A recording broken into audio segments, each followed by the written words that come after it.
And hello there, Peter Mansbridge here. You are just moments away from the latest episode of The Bridge. It's Wednesday. Smoke, mirrors, and the truth. Bruce Anderson, all coming up in just a moment.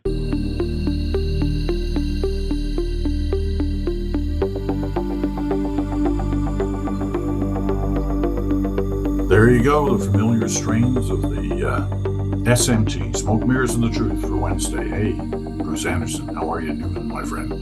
Hey, Peter, I'm doing great. I'm doing great today. I've been looking forward to talking with you today, just like every Wednesday and Friday. That's good, because we've got a show to fill and we got things to talk about. So let's get at it. You know, sometimes you can't make this stuff up. The Liberals trying to dig themselves out of a hole, a big hole, given the way the polling data looks. And they decide, okay, here's one way to pull ourselves out of this hole is we'll give kind of a freebie to Atlantic Canada, which usually starts us off on election night with 32 seats, or a good chunk of those 32 seats in Atlantic Canada, and they're desperate for a break on home heating oil. So let's do that, and let's try and ignore the fact that it's kind of a backflip on our carbon tax policy. So they did that last week, and as we talked about on Good Talk, you and Chantel were out there kind of leading the parade like this. This is a real backward step. And now they're at the point where the Prime Minister yesterday saying, we'll never do that again, or at least we'll never do it again on any other carve out on any other heat issue across the country, because we're firm on our carbon tax plan. So was this whole past, whatever it's been, 5 or 6 days, been a disaster for the Liberals in terms of the way they did this and tried to defend it, and even had one MP's out there saying, or one cabinet minister saying, if other parts of the country would just vote Liberal, they'd get the same kind of breaks, which is like, you don't say that. So as I said, it's hard to make this stuff up. What's your take 5 or 6 days later? I mean, you were pretty harsh last Friday. Where are you today? Yeah, I don't think disaster is too strong a word to describe this.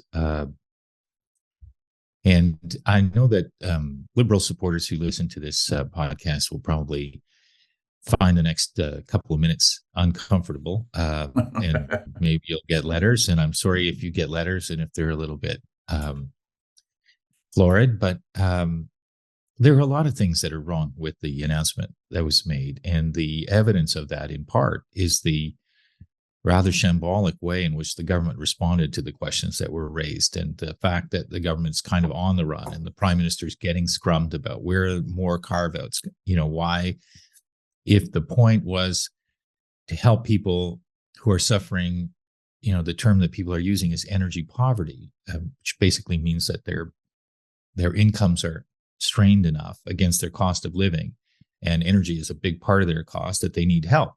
Fair point. However, the measures that they announced last week will particularly affect Atlantic Canada, as everybody has been saying, but they help people who aren't suffering energy poverty, just as they would help those who do. So whether you're rich or poor, you're going to get a break from this government, which does fly in the face of everything that they've been trying to communicate about how they feel about rich versus middle class versus people who are struggling.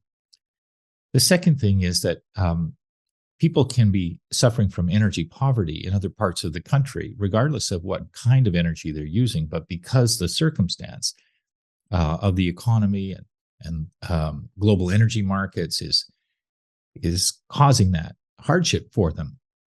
So to avoid the conversation about how you're going to help people who are suffering from energy poverty, but are using other forms of energy, that's hard to square with the idea of fairness. To introduce policies that are going to be helpful to people who aren't suffering energy poverty, but because they happen to be using that particular form of energy in Atlantic Canada, for example, that's hard to square with their underlying philosophy of we don't help the rich who don't need help. We help people who need help. And the last part for me, and I think this is the part that's probably causing the most angst within the Liberal Party right now and within the caucus, is that if you believe in the idea that you should put a price on carbon emissions if you want to have less carbon emissions, and if you believe that the climate change issue is still a problem and getting worse, then you don't tinker with that principle. And associated with that, if you believe what you've been telling people all along, which is that the price that they're paying for the carbon emissions through the carbon tax is being rebated to them almost entirely, then removing or pausing that tax measure isn't going to reduce their energy poverty. All it's going to do is raise questions about the need for the carbon tax. I haven't seen an answer to the question, and maybe I haven't sort of looked hard enough for it yet. But if you pause the carbon tax, are you pausing the rebates as well? Because the rebates are tied to the carbon tax. They're meant to return the money to people that they paid in that carbon tax. So there are so many aspects of this, Peter, that seem to me that they could have and should have been thought through more carefully. The point for me is not that nobody who is suffering from energy poverty should be getting some relief from the government. I think that's a reasonable starting point. But to do this in this way definitely opened up more questions, more political exposure, more flanks to try to defend against than needed to be the case. And that's probably more than anything else why I think that the Liberals are feeling the pain of outside criticisms, but probably feeling almost as much pain from inside criticisms from people who are, whose names will be on ballots in the next election and who are going to be hearing from constituents about this, and for whom the answers to this point in time anyway, and who knows whether or not there'll be some changes in the policy. I heard the Prime Minister say there won't, but it doesn't seem obvious to me that there won't be some, that's the case. It seems more likely to me that the pressures will build up and there will be some amendments to this, which again kind of goes to what's the management system in place right now around the Prime Minister, and is it doing everything that it should be doing? I wonder how this got to the point of an announcement. I guess it was last Thursday night at some kind of a campaign rally that the Prime Minister was at. Now, I get it. I understand how Atlantic Liberals must be, quite fearful of what they're seeing in terms of the polling data. I mean, they basically owned Atlantic Canada for the last few elections. It's a lead that's been slithering a bit. I think they won all the seats in 2015, and it's been dropping since then. But a lot of Atlantic Liberal MPs must be going, we're going to lose. We need something. So it must have been, the assumption is that it was a push from some Atlantic Liberals. We got to do something. Here's an idea. There's a lot of home heating, a lot of customers in Atlantic Canada. This would be good for them. And, hopefully in return, it'll be good for us. But, the genesis of an idea like this, which did not seem to be clearly thought through on the kind of bounce back it was likely to get. Do we know anything beyond what I just outlined as to how this came about? Do you think it was as simple as something like that? A plan scratched on the back of, we used to say, scratched on the back of a cigarette pack, and then next thing you know, it's policy. Do we know anything about where this came about? No, I don't know the details of how this idea moved from being there's a political problem that's evident in the polls in Atlantic Canada, and it seems to be the case that the argument that the Conservatives have been making about axe the tax and the carbon price is kind of ruining your household finances had landed enough and effectively enough that Liberals felt like they were heading into a winter where the pain of those heating oil bills was going to accumulate more scar tissue for them politically, because, as I said, I think that it's relatively clear that Mr. Polyev has effectively convinced enough people that the carbon price is the problem for them in terms of their energy poverty, even though I don't think that the evidence is there. And experts who are more knowledgeable than I am on this say that's not the problem. And of course, if you just look at the simple math of people pay a carbon tax on the price of the energy that they consume, and there's a rebate that covers the amount of carbon tax that they paid for almost everybody. So I think that the issue, the idea that they were going to want to do something to attenuate that public anxiety in Atlantic Canada, or that public frustration with the cost of living, the cost of energy, and the association that Polyev made successfully with the carbon price, I think that's kind of messy but logical part of politics. This is hardly the first time that government would have looked at a situation and said the public is convinced of something that we may not think is true, but is threatening to ruin our political opportunity in the next election. We better do something about that. People can feel like that's cynical, or it's not really sound and stable and thoughtful and future-oriented leadership. Sure, but politics isn't only ever about those things. Sometimes it's about politicians smelling the coffee and saying, what is it that we're going to need to do to address this misinformation that has transpired into negative public opinion, or to address the substantive issue that people are really hurting for a variety of reasons that may not have anything to do with the carbon price. My assumption is that both of those were kind of part of the calculus. But I don't think that when people decided that something needed to be done, that's kind of where I think the ball dropped. And I don't know how, and I don't know why, and I don't know really who dropped the ball, except to say it feels to me that with the combination of experts in the public sector, whether in the political side or the public servant side, to end up with a policy that is so vulnerable to criticism implies that people didn't really evaluate the risks of those criticisms, or really explore what the vulnerabilities would be and come up with ideas to offset those criticisms. And I don't know whether or not that's because of fatigue in the system, or they didn't allow themselves enough time to work through some options that might not have been so politically controversial. But either way, it comes back to the same kind of thing that you and I have been talking about a little bit over time, which is that the question of whether the management system in the government is working as well as it should to come up with ideas that deal with current problems, to understand the risks and other scenarios associated with those ideas, and to really kind of button them down before they are taken out publicly. And I don't think that happened in this case. And I don't think this is the only situation that feels like that in the last several months. I was watching one of the political panels, I think it was yesterday, on CTV, on their Power Play show with my friend Vashi Kapelos.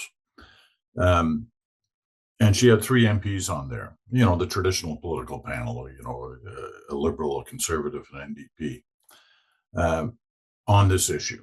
And the Liberal was Adam Van Koeverden, a former Olympic champ, distinguished Canadian in that right, put in the position of trying to explain, defend this announcement.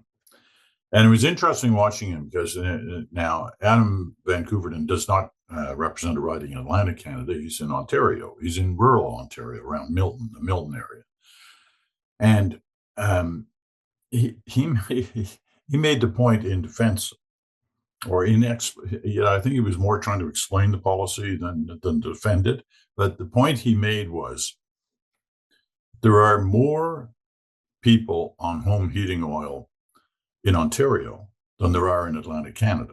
Now, obviously, it's a much different size province in population, but this assumption that it's designed to only benefit Atlantic Canada, he's saying there are a lot of people on home heating oil in Ontario, and a lot of them are in my riding.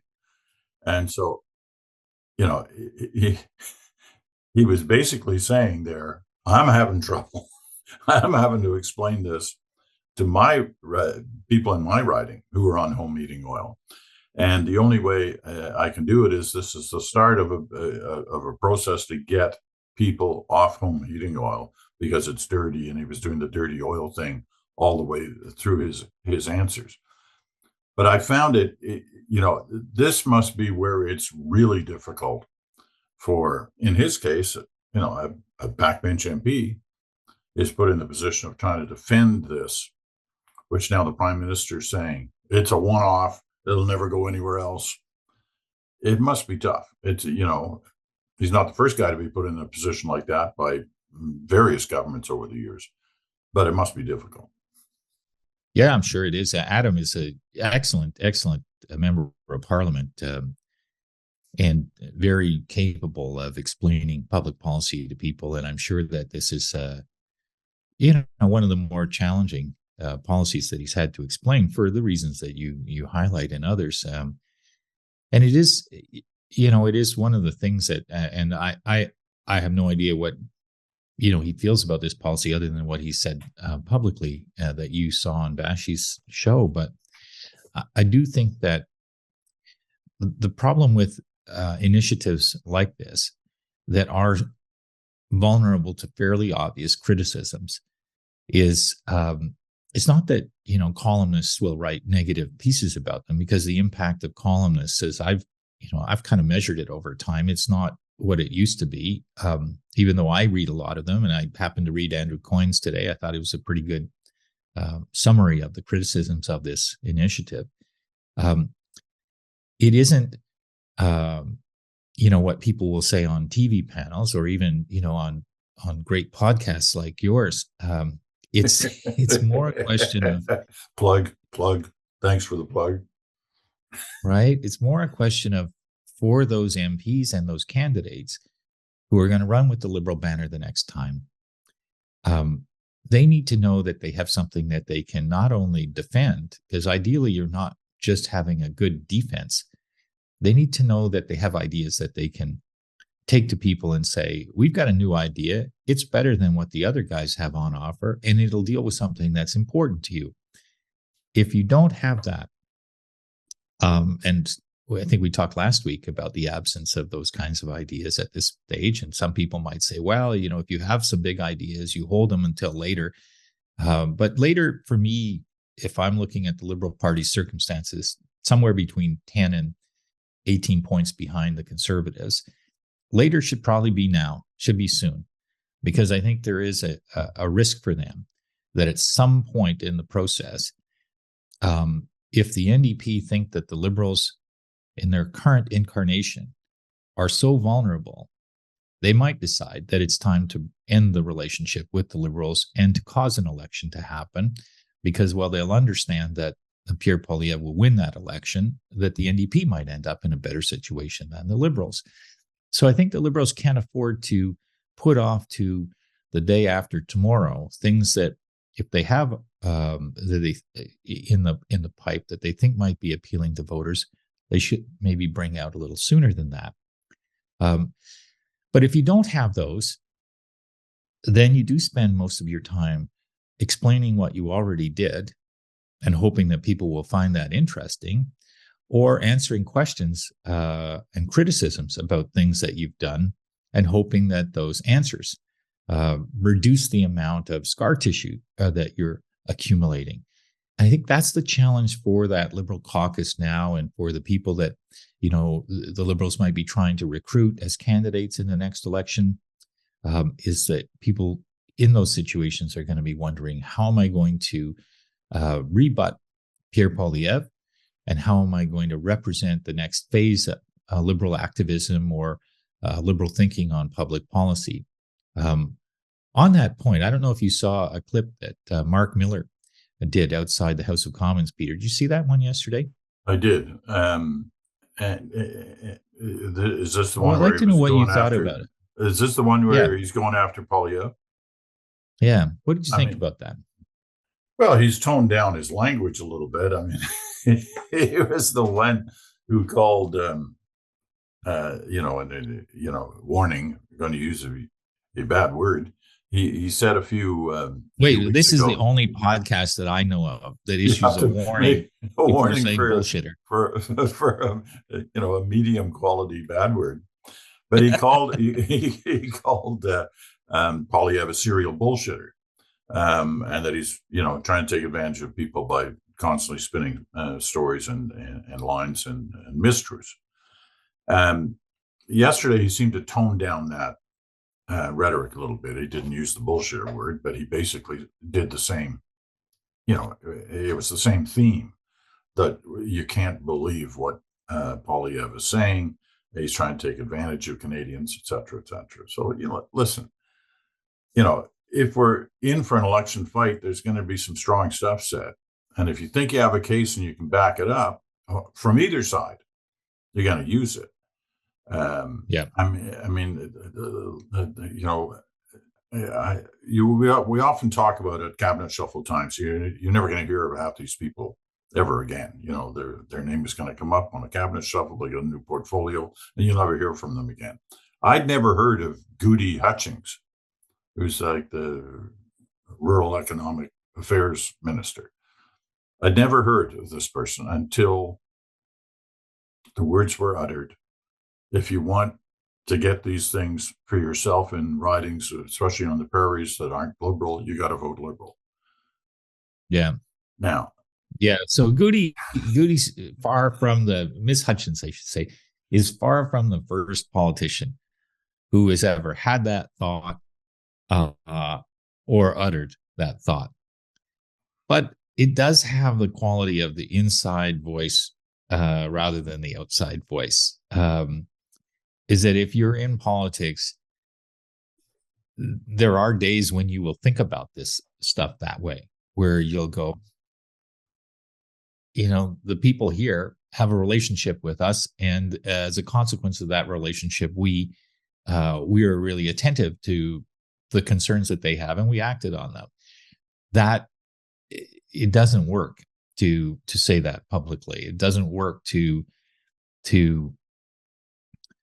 kind of to disclose that degree of political calculation, even though it would only be really naive people who would think that that isn't part of how politics works, is that there are people sitting around a caucus room or a cabinet table, and they're talking about the things that are in their ear more often than they're talking about things that are a cause for concern for people who don't communicate with them or whom they're not close to. That's kind of a normal chemistry problem in politics that governments at their best try to overcome.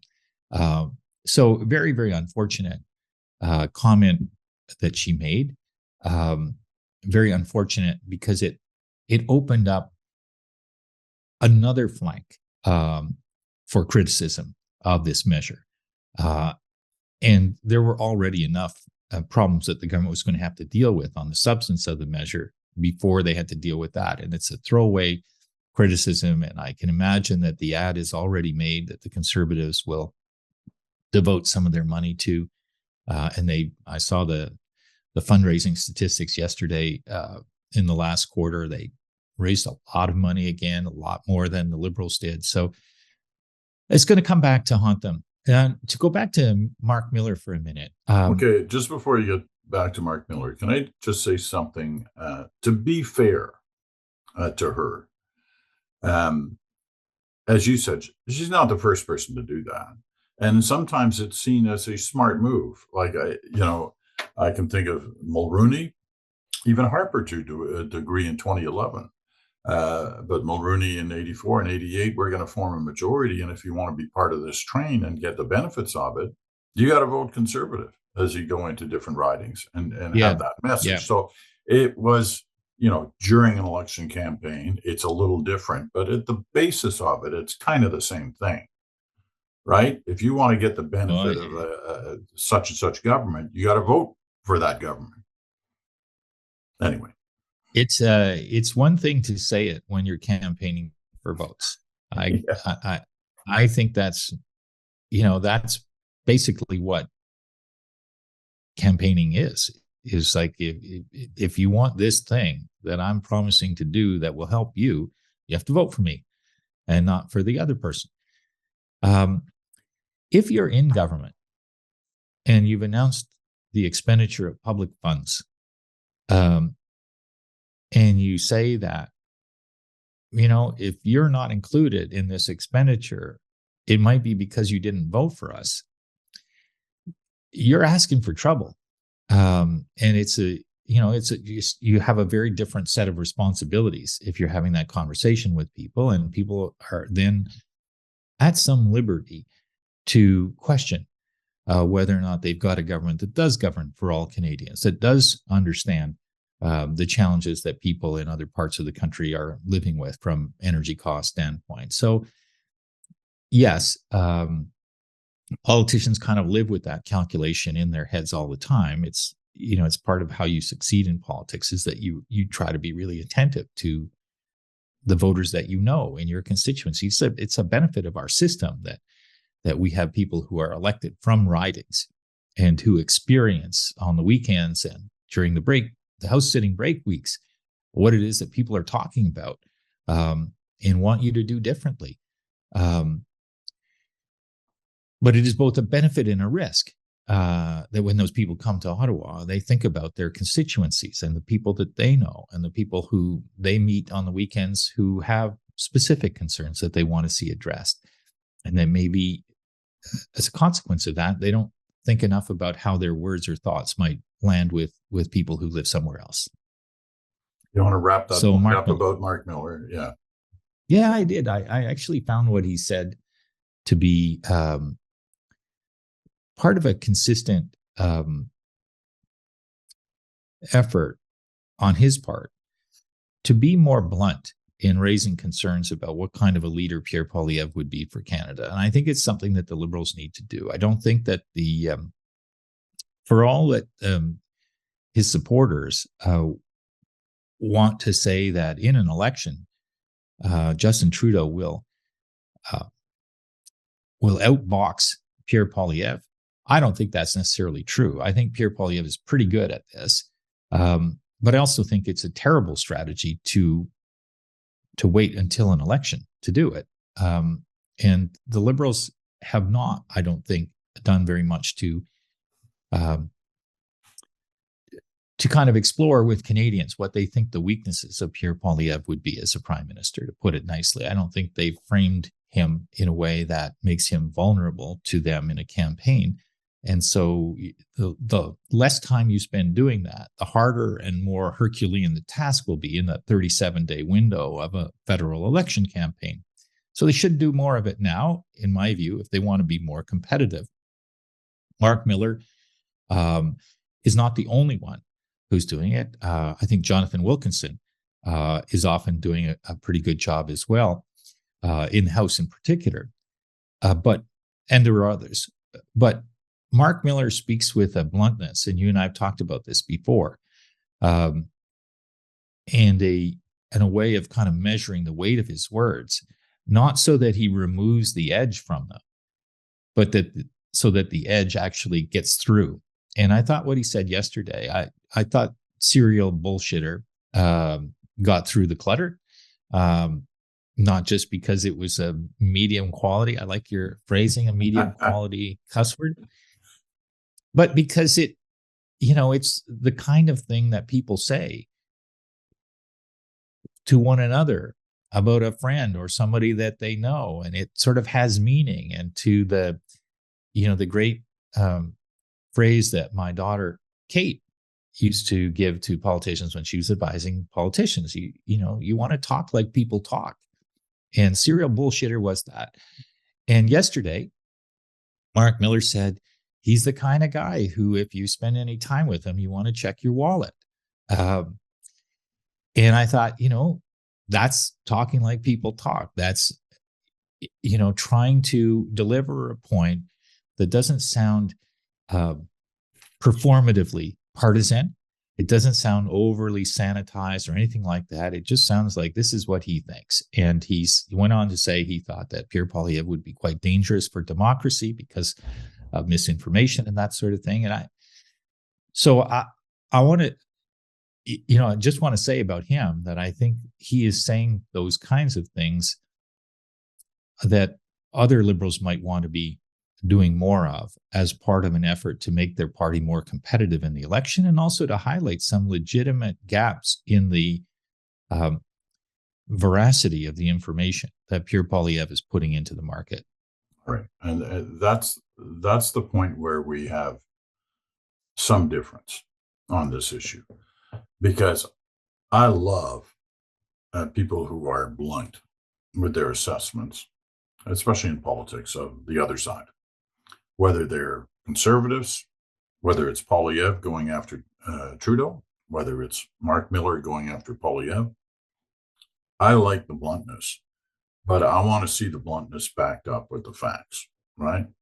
You can't just throw out the serial bullshitter, the line about the wallets, or Poilievre's continuing lines about Trudeau right up to he's treasonous. You got to back it up. You got to lay out the facts to back up your case. And if you're unable to do that, then your original point is pointless. Like it doesn't carry any veracity itself. When you say that, we don't quite see that the same way. Are you saying that you don't think he has facts to back up, or he didn't in that scrum go on to say, if you tell people that the carbon tax is the cause of your right. energy cost problem, and it's not true, I think that's legitimate as a way of saying, this is a watch your wallet kind of guy. He's telling you things that are not true. Right. Yeah. I hear that. I accept that. I just would like it in more, when you make such a major pronouncement about your opposition. I think you need, and I think the Liberals will need, just as the Conservatives will need, the detail. Show me the facts. I agree. I agree. I don't think one scrum isn't going to do it. It's not the way to deliver the more elaborate. I saw a thing on, it was either Twitter or Instagram or one of the social media channels yesterday that was attributed to the Liberal Party. I don't know whether it actually was or not, but it took the famous orchard scene of Pierre Poilievre a couple of weeks ago in the apple picking thing. And it, where he was saying, I don't do this, I don't do that, I don't say this, I don't say that. And they put it back to back with him actually saying very similar things. Yeah. Very effective, didn't you think? Yeah, it was very effective. But that's the kind of thing I mean. If you're going to do it, you got to show it. You can't just say, oh, it was all garbage, that was all BS. What he said, show why it was. And I think that's effective. And we'll see what kind of campaign this is going to be when and if it ever takes off, or the pre-campaign, because people have been thinking of late that the Liberals are kind of slow off the mark in countering the gains the Conservatives have made, a lot of it on social media. This kind of thing might make things more interesting. We'll see. Well, look, I take your point on this, Peter, but I also want to encourage you. This is you're not going to take my advice on this, but I would encourage you to, and it'll ruin your day if you do anyway, but for the record, yes. If you go on X, not always fun, and if you go to Pierre Poilievre's feed and you look through the things that are posted on that feed every day, I want you to tell me next week on SMT, did he meet that test that you're saying? I just finished saying he doesn't meet the test. He does not. I don't think any of them truly meet the test of backing up their claims. And that's what I would like to see.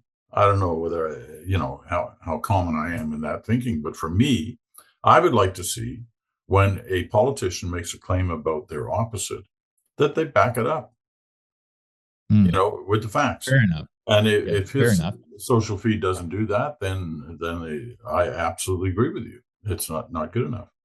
It definitely doesn't do that, and Because so fair enough. But there was another politician who. Do we have to take a break, or can we just keep we going? do have to take a break because I we're want to talk like about Sean almost out of Fraser. time. We've got to get a longer show because we have so much to I don't talk know about that. I don't know about that. about. Oh dear. Let's take the break and then we'll come back on a. I think we've exhausted this angle unless you have some Yeah, further yeah. point you'd like to No, trash I down. wanted to But talk about in the world of communications. I wanted to talk about another piece that I saw that really struck me, though, which was Sean Fraser and a post that he put out on housing the other day. right. Well, that won't be in today's program, but we may find room for it I because I might have a have bit. to. I want to elevate the discussion a little bit Do to you? what has been the underlying theme of today's um, conversation, uh, and I'll do that right after this. I thought it was elevated, but okay, all right. A little hurt. You're just a serial bullshitter, really, and friends can say that about each other. Anyway, I've said it. yeah, we'll be right back after this.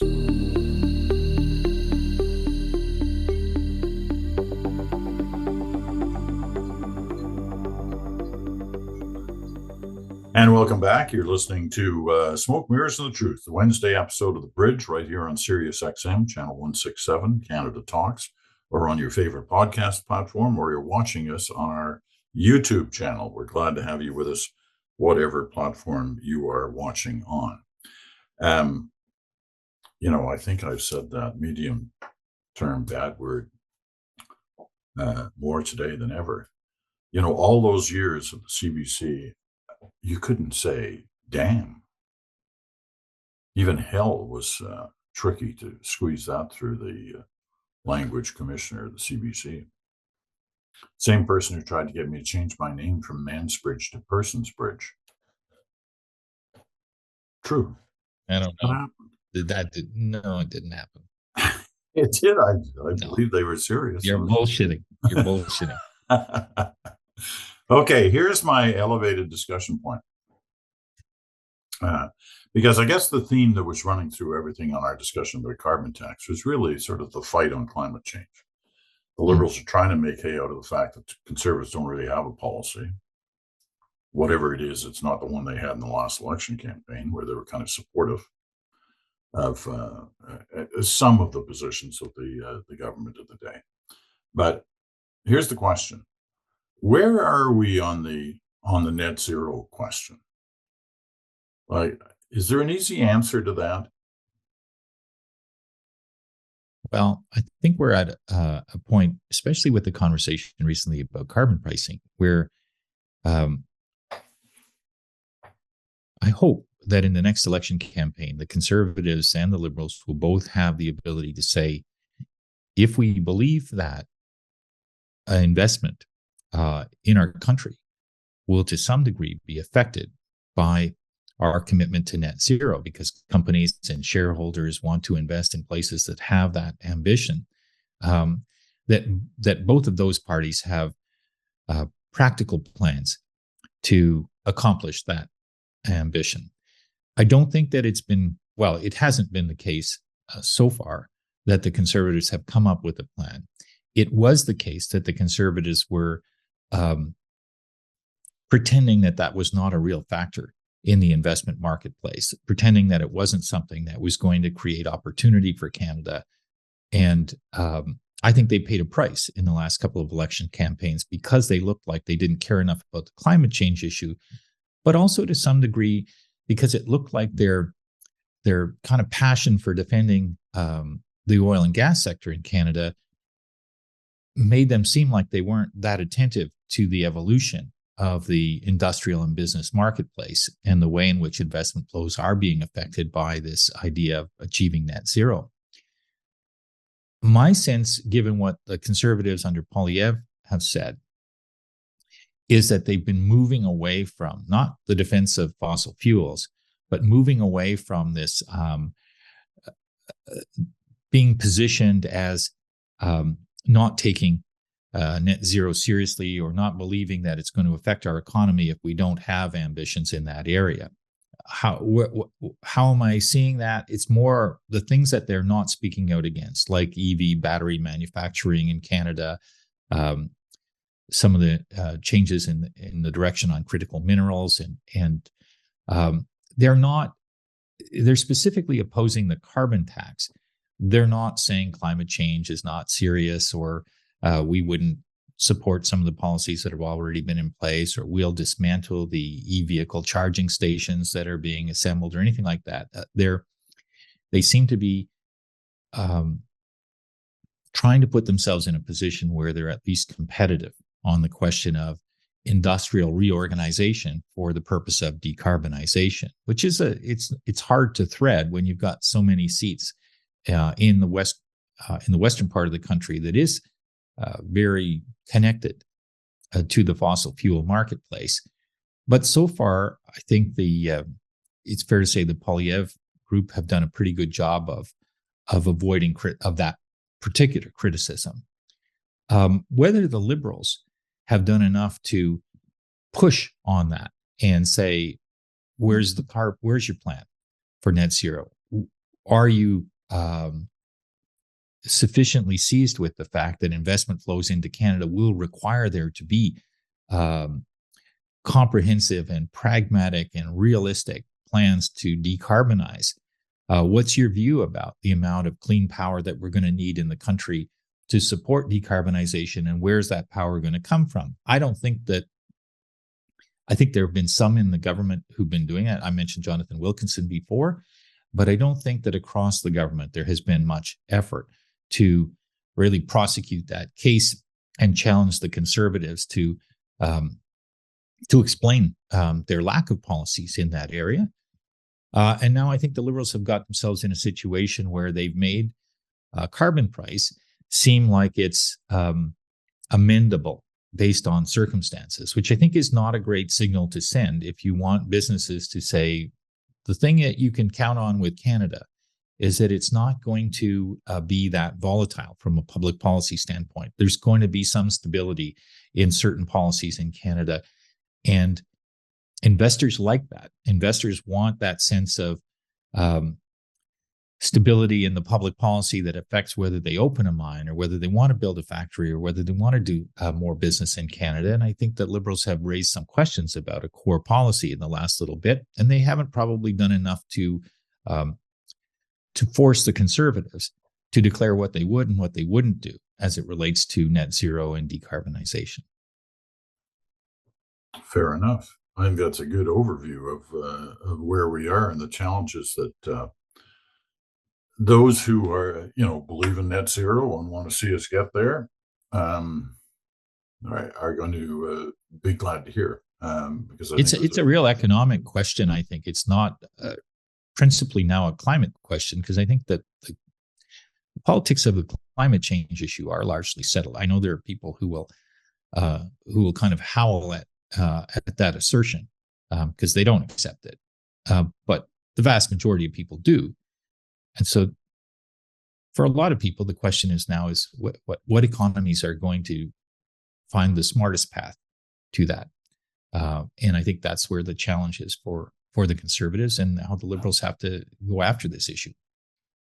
Well, on that note, we're going to close it out for Smoke, Mirrors, and the Truth for this week. Good conversation, as always. Bruce will be back on Friday with Chantel for Good Talk. Tomorrow it's your turn. So if you got thoughts on any of this stuff, the Mansbridge Podcast at gmail.com. Send it along. The Random Ranter will be here as well. That's it for this week. I'm Peter Mansbridge for Bruce Anderson. Thanks for listening. Talk to you again in 24 hours.